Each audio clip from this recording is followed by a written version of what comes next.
Astrology translates the energetic weather experienced in life. A birth chart is a roadmap of one's karmas, gifts, blessings, challenges, and obstacles. It is a tool to use for one's own spiritual evolution, to guide and teach. Grahas, as referred to in the East, are planets in the West. The two are vastly distinct and will be elaborated on in a future video. Western tropical astrology is based on the seasons, not the actual constellations in the sky. This type of astrology was birthed with its roots in the Babylonian age, dating back to approximately 5,000 years ago. Vedic astrology, referred to as Jyotish, translates to the science of light. It is far more ancient and has no pinpointed origin. It is at least 10,000 years old, stemming from the golden age of enlightenment. It is exact to the sky in real time. It also includes nakshatras, conveying 27 archetypal energies, encompassing all energies playing out on the planet. It is associated with the flat Earth model, and its calculations have been exact from thousands of years ago till today.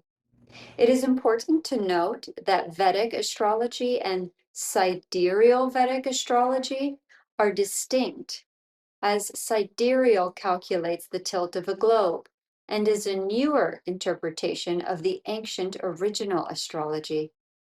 In this video, I am solely speaking of the original and ancient astrology called Jyotish. Here is a real-time example as of 2025. Jupiter is in the sign of Gemini. Right now, Western astrologers are reading the astrology as if it's in Cancer, a completely different constellation, very different in energies. This goes for pretty much every planet, aka Graha, in the sky.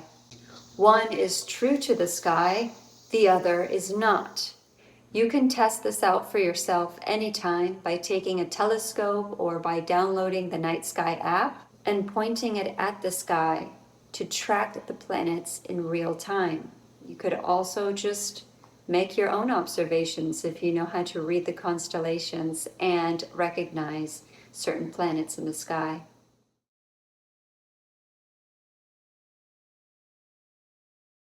Within Eastern astrology, there is sidereal Vedic and Vedic astrology, which is the original ancient astrology dating back to the Golden Age. Sidereal astrology, as known in the mainstream media, is a time scale that is based on Earth's rate of rotation measured relative to the fixed stars. A sidereal day represents the time for one rotation about the planet axis relative to the stars.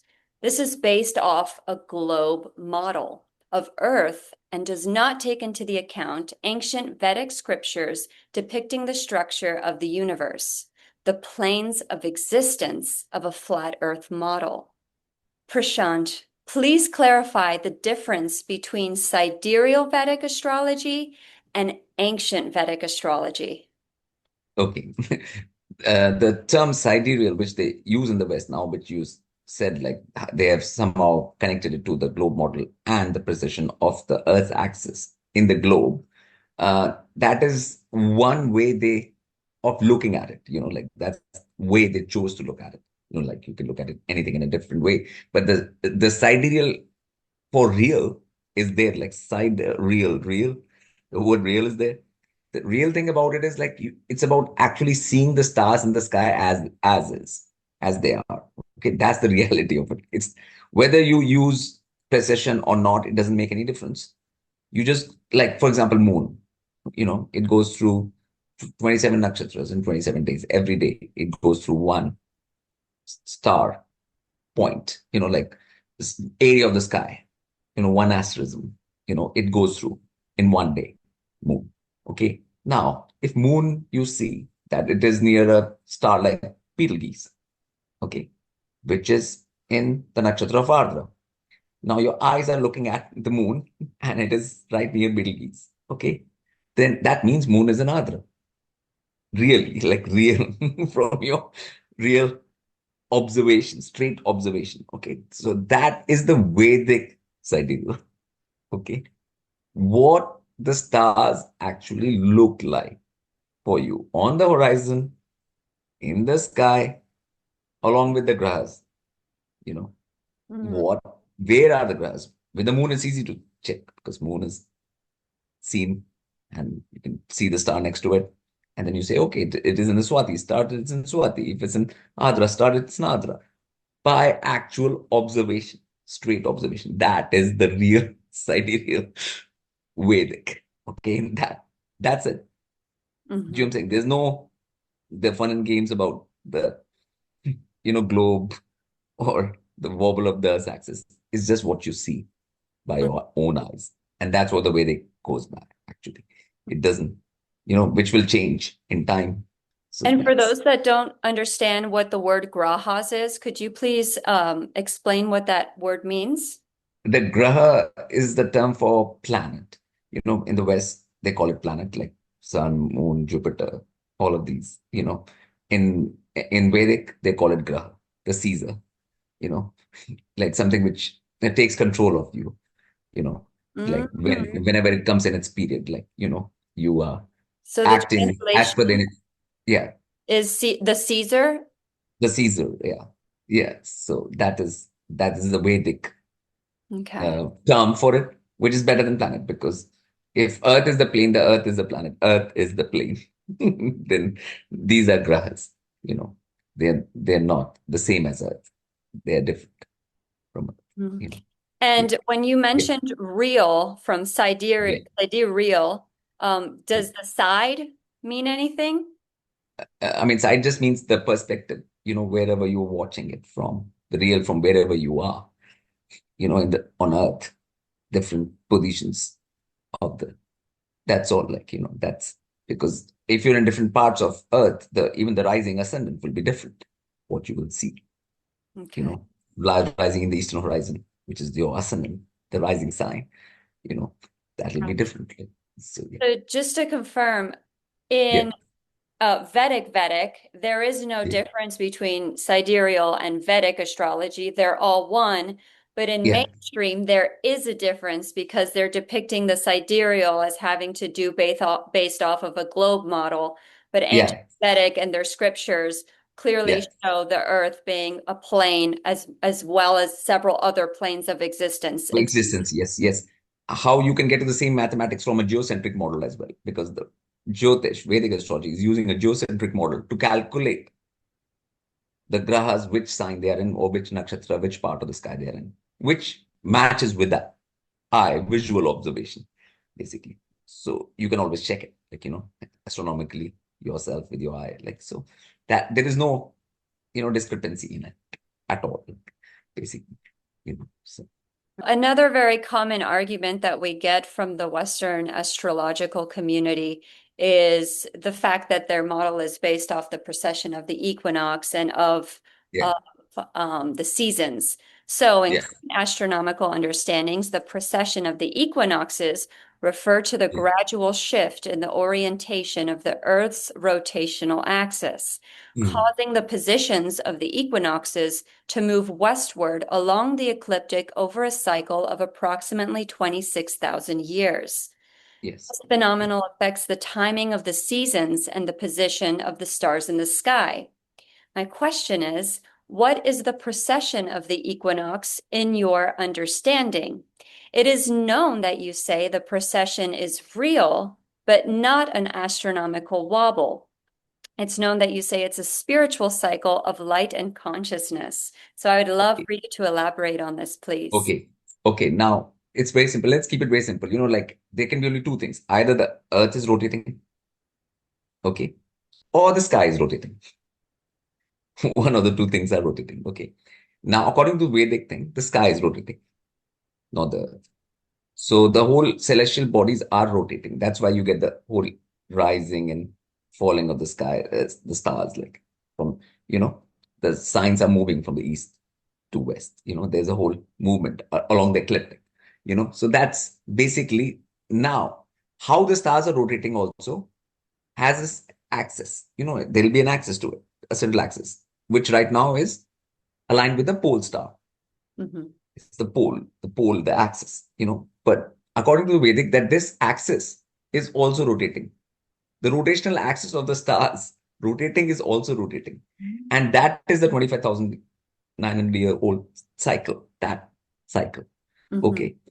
So there's a cycle which you see the stars moving in the sky. They're rotating like that. And that's there. But there's another rotation of the axis as well. It's not Earth's axis, it's the axis of the star rotation, Mm. which is changing in that much time. Oh, So, so that central axis that's in the center of the plane that yeah. rotates all of the stars, are you saying that this also shifts every 20? This shifts like a round, like a cylinder. Oh, like this? Yeah, the cylinder, just a Oh. cylinder. That's all. So the pole star keeps on changing.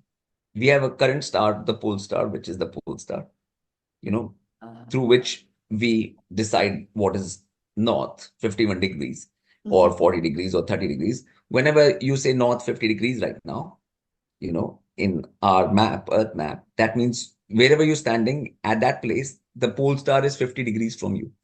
If you make an angle to the pole star, Oh. that is 50 degrees north. Yeah. So where this is the pole star, and you're looking at it from here, then that angle is 50 degrees. That means you're at 50 degrees north. If it is 30 degrees, you're at 30 degrees north. If you're at 17 degrees, you're 17 degrees north. And if you it's 0 degrees, you are at the equator, basically. That is the precession. It's nothing to do with the Earth's axis. Okay. It's to do the axis around which the stars turn. Mm. That's not a physical axis. You can only imagine that. It's a line. Just think of it as a line, celestial line along which all this movement is happening. So you can call it earthly precision or celestial precision. I'll call it celestial precision. Mm. That's all I'm saying. Okay. You know, Does that yeah. have any sort of implication on spirituality or light consciousness or anything? It has a thing connected to the yogas, but not to the seasons. It has nothing to do with the seasons. They try to connect it to seasons.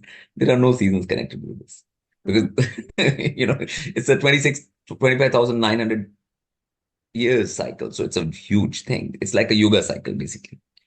In Mhm. Vedic, it's called a yoga. It's like one yoga, four yogas within that cycle. So it is to do with the what the energy is like on Earth at different times. And energies of signs, for example, like right now, Aquarius is taking hold on Mhm. Earth more because it has become the rising sign at a certain time. You know, so that is that thing. The new year of right now is in Aquarius. So that's where this age of Aquarius is started because the age of Pisces was there. So Pisces, Aquarius, Capricorn, it'll move like that.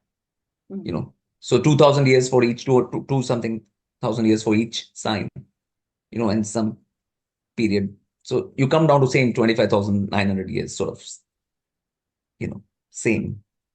So that's what it is changing, basically. When this shifts, does it affect weather at all? Um, Weather can be affected with much longer cycles as well. It's not just this cycle which affects weather. Mm. Okay. Like there are different other cycles which, like, they are longer cycles, you know. So there's the year of the gods and the night of the gods and the year of Brahma and night of Brahma. Like there are a lot of changes within that. Depends on what level you want to see it from, because time spans become larger and larger from 25,000 years to half a million years to a billion years. Like it's like the time scales are gonna go bigger and bigger the higher the perspective. So there are longer cycles than this one. But for human time span, this is a huge number of years to deal with first and comprehend and understand and There's a lot of people in the community that think that these weather events is in part to do with the poles shifting. And so I was curious if that was the connected. pole is not shifting. No, the pole is firmly in pole star. Nothing is shifting. It's exactly I right on it right now. There's nothing never like that thought that happening. it shifted in the way that they thought that it did. Yeah. No, no, nothing is shifting like that. Only thing which is the age is shifting from Pisces to Aquarius. That's all what's happening. That's the shift, you know. And end of Kali Yuga, that is another shift, which is coinciding with it. So both those gears are matching right now, you know. Mm. So end of Kali Yuga and beginning of age of Aquarius, they are sort of coinciding right now. Let's just say coinciding. Sidereal argues that the nakshatras started in Kritika and not Ashwini. Can you please clarify this narrative? Okay, okay. Nakshatras have a lot of different. It's because they're circular, right? Mhm. They're circular. You can start any point, actually. And you can say like Uttara Falguni is the axis. Okay, it's the axial point along with Uttara Bhadra. That's where the axis is. The Pada, celestial axis. the The axis. celestial axis. Let's start from Uttara Falguni. We can we can start from anywhere, you know. Mhm. I mean, there is a way like, okay, Kritika can start something like a fire, the spark. And Bharni is human physical death. So you can use it as a human cycle. Then it starts with Kritika. Do you know what I'm saying? Do you know Mhm. what I'm saying? You can use it as a cycle for the axis. Then it starts with Uttara Falguni. The Ketu thing, Ashwini, Mhm. was put there because the way the dasha system is, you know, and how the dashas will be calculated, you know, it just worked with that, you know, in that way, So the thing is like, Ashwini has triple rajas energy. Triple It's what? three rajasic energy. Oh, okay. Okay. So that is like creation, everything is moving, creating everything, creation fully. Mm. So there is that thing also. So I mean, that way, if you start going into then you can start from any nakshatra really, the cycle, and it will show something else, some other kaleidoscopic aspect of the universe. So game, like it is like that. So I would even stop labeling 1, 2, 3, 4. I mean, you start yours wherever, it doesn't matter, because nothing will matter actually on the calculation level or the dasha level. You know, Mhm. this numbering doesn't change anything Mhm. for But anything. what about in terms of like the progression? Because I feel like each nakshatra builds upon the last and it goes Yeah, through. but the thing happens in what happens in a celestial thing is that everything happens on so many multiple levels and layers. So it's not like one gear system. It's like multiple gear system. You can look at it in any way. You know, all are relevant. All of them will be relevant. It's just how you are looking at it. That's all. And nothing is changing in terms of actual calculations and stuff. Like, okay, so if somebody's moon is in Ashwini, their Mahatasha will start with Ketu. And if somebody's moon is in Kritika, I'll start with Sun. Yeah, yeah. It makes no difference. It's not going to ask you, is Kritika first or is it last? Or is it what? Nothing's going to ask you that in terms of actual practical Yeah, in Jyotish. terms of what Yeah. system you're relating it to and how you're looking It at it. doesn't matter. Like, so you can have anything. You can start Uttara Falguni as one. Like, I'm just saying anything is fine. I mean, Yeah, it's, yeah, but it'll reveal. I mean, you can line up the nakshatras on top of each other in multiple ways, not a singular way. There's no one yeah. way to do that. Like, I mean, if you want to like complicate it, you can. Like, I mean, there's no that thing. Like, you can have your own perspectives to everything. Yeah, I think just in relation to weather in the northern hemisphere, when the sun goes into Ashwini, that is technically the beginning of spring. So I would see it like weather-wise, it could, yeah. you know, Yeah, by the time Kritika, it's already heating up. Like by yeah. the time sun, yeah, yeah, yeah, yeah. It is not the spring, So I mean, yeah. Again, like if you look at it, weather pattern, you can have that also. Well, like so, there are many ways. Like I said, you can see the thing, and everybody is free to interpret it any which way.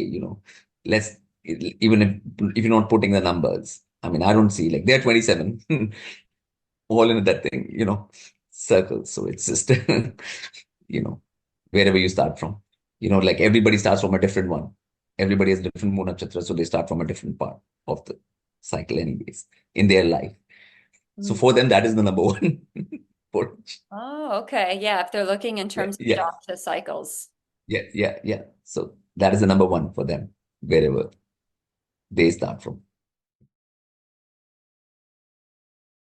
The 13th sign, Ophugus. In recent years, mostly New Age Western astrologers began incorporating this constellation into their readings. Per astronomers' observation of the sun passing through a portion of the Ophiuchus constellation from around November 30th to December 18th each year. Taking into account this constellation, it shifts the entire layout and calculation of the astrological wheel. In both systems, there are 12 houses, and adding this constellation disrupts and alters both systems fundamentally. The 12th house astrological wheel is an ancient clock. To tamper with it would alter an entire perfect divine system. There are no nakshatras in Western astrology. In Western astrology, you will hear people say, I know this Aries moon and that Aries moon, and they're both so different, while never understanding why that is. It's because of the nakshatras. There are 2.5 nakshatras in each constellation. The half bridges from one constellation to another. Each nakshatra is a wealth of knowledge within itself and reveals energetic archetypal imprints. Ashwini and Bharani are two nakshatras in Aries, one ruled by Ketu and the other Venus.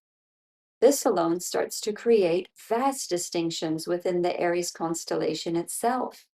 Western astrology has no knowledge of any of this, severely limiting the astrologer's ability to read a chart accurately. The dasha system, which is a key component for reading a chart, does not exist in Western astrology. Dashas are time cycles based off the moon in one's chart. Cycles are long periods of time when graha/planet is highlighted in the chart, making it a main focus in prediction and guidance. It is with dasha cycles that one is able to accurately predict major life events down to the month, week, or day of activation. I have personally used these dasha cycles in several predictions that have come to pass. It is a time period when the karmas of the graha/planet comes to fruition. It shows what houses in a chart are being activated and called to evolve from. Constellations being different sizes, therefore degrees are longer and shorter. Once the sky is divided into the 12 houses, it is divided into 27 celestial portal nakshatras. Nakshatras come from the word shatra, which translates into the space occupying the star. What is being measured is the space, not the stars themselves. Everything that the star holds, along with its intelligence, is dispersed through the space. A nakshatra can be made of stars from two different constellations. That's the bridge. For example, Purnavasu is a combination of the Castor and the Pollux constellations. The characteristics of a zodiac sign comes from the nakshatras that occupy that space. Each nakshatra portrays an archetypal energy manifesting in the collective consciousness in this realm. So today I wanted to bring on a good friend of mine. And the reason why I'm bringing her on is because we have been studying ancient Vedic astrology together for at least 3 years now. And both of our studies go back many, many years prior. We have looked and analyzed several charts together and have personally had discussions in relation to this topic today. So I thought it'd be most appropriate to bring her on and to really get someone else's perspective besides myself and Prashant's in relation to this topic of Western versus Eastern Vedic astrology.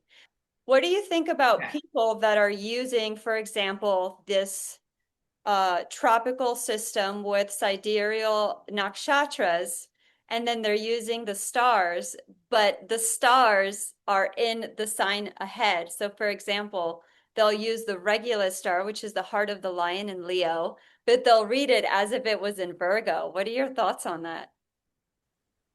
Well, quite frankly, it doesn't make much sense. And I think that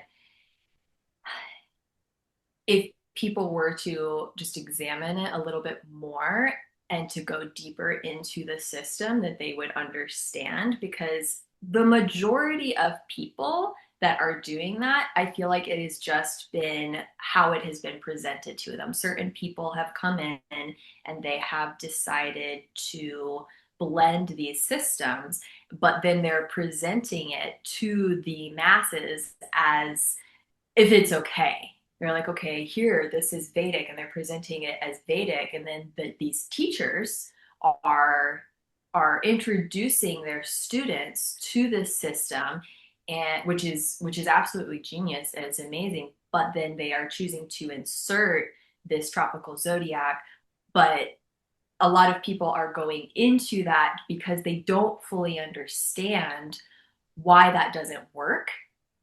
And so I just feel like there needs to be more education around the whole thing, and a lot of people, they don't even realize that they, the stars are not where they say, like what you just said right here. People don't even know that.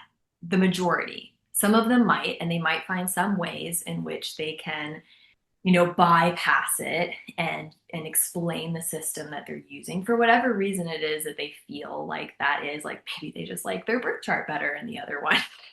Maybe they get really attached to the sign that they are. I've noticed a really funny thing is that people who typically think that in the Western system they're a Scorpio or they're Leo, they get really attached because there's this whole like mystique and persona around those signs, and then they just don't like getting shifted back into a Cancer or a Libra because they have some kind of not negative connotations. They're like, no, I'm a sexy mysterious Scorpio, I don't want to be a Libra. They say that they're Scorpio, and then the chart moves the positioning of the ascendant and the moon. But then I'll look at their chart and then I'll see that in the sign of Scorpio, they have, 4 or 5 planets, and they're constantly running dashas in Scorpio. So, if you are connected to a particular astrological sign, oftentimes it is in your chart. It's just not where you're told that it is in relation to your Western chart. Absolutely. And sometimes maybe it's even simply that they have an eighth house placement Yeah. and they're feeling the energy of that coming through as well. What are your thoughts on the spiritual egotism in the astrological community? Well, I think that people want to feel individuated. I think people want to feel unique. And so everybody's drawn to different things. And there are people who are genuinely very drawn to astrology, and they want to, in some way, leave a mark on it. Especially in today's society, there is a lot of pressure on people and an obsession with notoriety and and fame. We are living in this world of idolatry where people are being lifted up onto pedestals, and then there's this obsession that we all kind of have around these people who have made their mark in the world, who are doing something unique. And so I think that there is this natural desire that comes from people who have been raised in this kind of a world to want to be known for whatever field they're in some way they want to leave a mark. And so I think that when it comes to something like this, an ancient system that has been passed down, I think that there is space for people to make contributions in this area without getting so far away from the origin for it. And so what they're doing is they're kind of just blending things together, seeing what they can make stick, and oh, okay, this is an idea that I have. They're following that concept. and then they just kind of build up this whole ideology around that. And I think that it's really misguided, Yeah. that kind of, because when it comes to something like an ancient system, I think that we really need to have humility in Yes. just learning and being of service to it. And it's not about, it's about, we, I think, are meant to become channels or able to carry on and transmit, because it is so much greater than our personal identity. But when we're living in a world that is obsessed with personal identity, then I think that that's where we can get misguided, because we're just trying to attach our names to it in some way, whatever way we can, to stick out. If it ain't broke, don't fix it.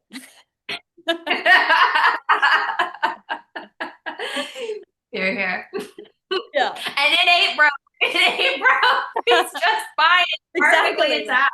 It's perfectly intact. Like, you can get so specific to the exact day. The predictions I've seen that have come from the Vedic chart, it outshines anything that I ever saw in the Western. And there's so much that's lacking in the Western that the Vedic just filled in for me. If you're really going to study astrology, you need to invest your time and your energy, because it is this sacred ancient system. And it requires you to be a student of it, I think, to really understand it and get the transmission that's coming through and the understanding. But a lot of people just use astrology in a more of a hobby kind of way, where it's just like an interesting talking point. And so they like those little short articles that they can read that just kind of give them their little hits of, Yeah. like I've been there myself, where it's like, oh yeah, this is helping me understand. It's more accessible, I suppose, is what I'm trying to say. It's, astrology does have its own language to it. Even if you're studying Western, going into it, you're going to have to learn a new language to understand, just like, okay, what is a trine? What is a square? What is an opposition? What are these different things here? But then there's a whole nother layer once you go into Vedic, that it's even more in-depth language that people have to learn and understand. And then they're like, Ashwini, Kritika, like, what does this even mean? But Yeah. it just takes more diligence and yeah, devotion too.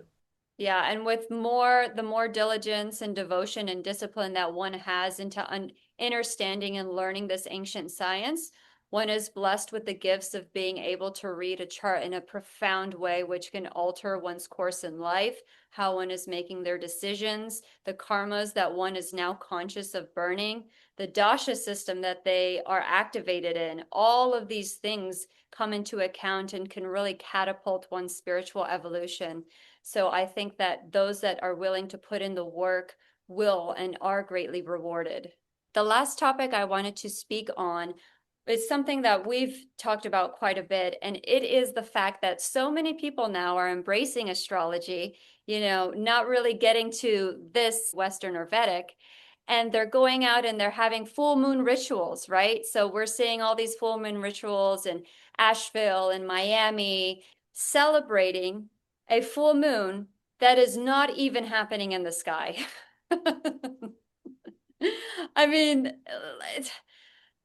mean, there's just such a lack of sanity to this, and it just completely defeats the purpose of bringing everybody together in the first place. And so you're all now going to be worshiping a moon that isn't even in the proper nakshatra that you're worshiping it to be in, or in the proper sign. And so, for example, someone saying that the new moon is in, I think it's Leo. We've got the new moon coming up in Cancer, Shani, but they're saying Leo. So they're like, okay, new moon, this is all about creating seeds of courage and going after what you want and being independent, all of the things related to Leo. Well, at the same time, it's in a completely different energy. So you're setting intentions to an astrological energy that isn't even supporting the event. Yeah. And I think in most cases it comes down to ignorance, and in some cases it comes down to willful ignorance, you Mm, know. Where people just, they might know that that's not the actual placement of the stars, but for whatever reason, they are choosing to adhere to the Western system. It's kind of puzzles me at times, and that's what I always ask people. I'm like, how do you reconcile this if you know that this isn't the actual placements of the stars? And I never really get a very intelligent answer. It's a lot of just kind of, well, just kind of, skirting around it or whatever. And just for whatever reason, they're attached to the system that they're attached to. The thing that I always tell people is very interesting is that in astrology, Western, Vedic, what do we say that a birth chart is? We say that it is a snapshot of where the planets are at the moment of your birth. And then that is how we read it. So I always ask people who are doing the Western astrology, say, this is what we say that it is. This is a snapshot of where the planets are, where the grahas are at the moment of your birth. But how do you reconcile the fact that this is not the actual placement of the planets at the moment of your birth? How does that make sense? And then a lot of times people just kind of like glitch out, or they just kind of go into a hyper elaborate, Like when something is truth, it's simple and it's coherent and you feel it, right? But when something is confusing and convoluted, usually it's not based in any truth. And I want to just take this moment to personally address those of you who are doing and who are putting together these full moon, new moon rituals under Western astrology. I want you to know that you can be on your own spiritual path and learning these things. But when you are bringing a group of people into a deceptive and false astrology and having them follow that, the karmic repercussions are far greater than if you were just doing it to yourself. If you're going to put yourself into a position of leadership, you need to be clear and factual as to where you are leading the people. So please keep that into consideration. Also, if you go to these events, call these people out. Go look at the sky and say, why isn't this adding up? Because I feel like so many people are just being quiet about it. Nobody really wants to address it. Everyone's just kind of going along with this Western distorted mentality. And it's time to flush that out and to really question these so-called leaders of these ritual groups and to get real and to get truthful with what's happening and to get in alignment with ancient occultism, occultism that has stood the test of time. Occultism, when correct, when you layer it all on top of each other, it perfectly connects and lines up. So I want to extend my gratitude to Prashant for illuminating us on the technicalities of the, precession of the equinox. And I'm so grateful as well to Rebekah for coming on and helping us understand more of the perspectives of individuals that are approaching the astrology in a newer way, trying to merge and create new forms of astrology. I hope that all of you have gotten the questions answered that you've had in relation to this topic. Grateful for the role that you're playing and getting this information out and helping people have access to it. So hopefully this can clarify things for people, because there is so much distortion around this subject in a lot of ways, and people just don't know how to sort through it. So thank you for taking time to make this. Well, I'm sending you all so much warmth and clarity, and I will see you in the next video.